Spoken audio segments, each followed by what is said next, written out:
વાવ વિધાનસભાની ચૂંટણીનું 15 દિવસમાં જાહેરનામું બહાર પડશે એવી ભવિષ્યવાણી કરતા સાંસદ જ્ઞાનીબેન ઠાકોર। વાવ વિધાનસભાની ચૂંટણીનું 15 દિવસમાં જાહેરનામું બહાર પડશે એવી ભવિષ્યવાણી જ્ઞાનીબેન ઠાકોર ભાભરના લોકનિકેતન હોસ્ટેલ ખાતે યોજાયેલ કોંગ્રેસના કાર્યકર્તાઓની મિટિંગમાં કરી હાકલ। આગામી વિધાનસભામાં પેટાની ચૂંટણીમાં કોંગ્રેસના સર્વ સમાજ જે તે ઉમેદવાર આવે અને જીતાડવા કરી અપીલ। 19 તારીખે ઉત્તર ગુજરાતમાં મોટા સન્માન કાર્યક્રમમાં હાજરી પણ આપવા કર્યું આહવાન। વિધાનસભાની પેટા ચૂંટણી ગણતરીના દિવસો થઈ શકે છે જાહેર। Bureau report Hitesh Solanki Dhanera. સ્વાગત કરવા માટે જે થન લગી રહ્યા છે અને આખી જ મીટિંગનું આયોજન એ પાટણ પ્રગતિ મેદાન ખાતે કરવાના છે। એવા બનાસકાંઠા લોકસભાની ચૂંટણીમાં રાત દિવસ બે મહિના મજૂરી કરીને છેકા અંબાજીથી કરીને નડાબેટ સુધી સતત મજૂરી કરી છે।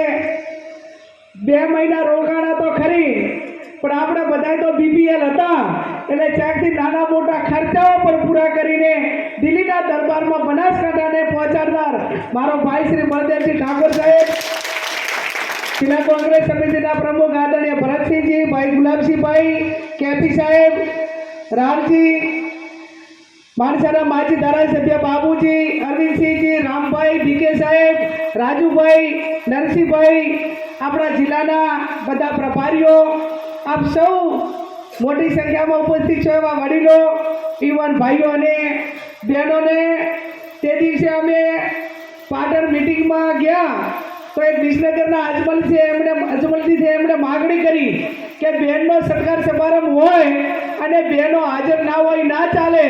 મેં કીધું મારે કીધે તો કોઈ નહીં આવે, પણ પહેલી વિનંતી બળદેવજીને કરી કે તમે બધા જેટલા આવવાના હતા એટલા બધા મારા ભાભીને તેડીને આવજો અને તમને પણ બધાને વિનંતી લોક રાહે રાખજો તો તમે જેટલા છો એટલા બધા 2 જણા આવજો તો બધી સંખ્યા વધી જાય કે ના વધી જાય। એટલે મારે એવું ના કહેવું પડે કે બેન એકલા જ આવ્યા હતા, એટલે સચોડે આવવા માટેના પ્રયત્નો બધા કરજો અને એક દાડો બારી ગાઢો રાણકી વાવ બીજી દોવડાવો તો લુગડા વ્યવસ્થિત ધોઈ આલે, રોટલા એમાં કરી ખવડાવજો। આખો દાડો ભેંસા બસાડીઓ ના રાખો એમાં। અભી 2 જણા આવશે, હવે મીટિંગમાં તો આમ જ છે, આમ આડે દાડે હું એ ફરું ને એ ફરે તો પણ રોટલા કોણ ખવડાવે? બધા આગેવાનોએ સૂચન કર્યા। એમણે બળદેવજીને હું અભિનંદન એટલા માટે આપું કે તમામ વક્તાઓએ વાત કરી એના ઉપર એમણે એમ કીધું કે અમારે બનાસકાંઠાની જિલ્લાની પ્રજાનું અભિવાદન કરવું છે અને પછી જ્ઞાનીબેનનું કરવાનું છે।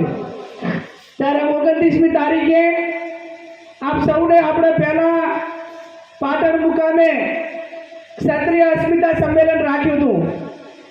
હું માનું ત્યાં સુધી 2012ની ચૂંટણી હતી, અહીંથી રંગે ચંગે ફેટા બાંધીને બધા ગયા હતા।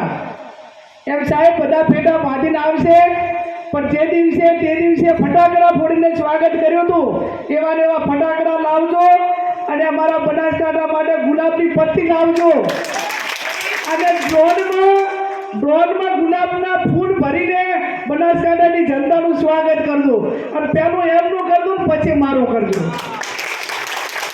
ત્યારે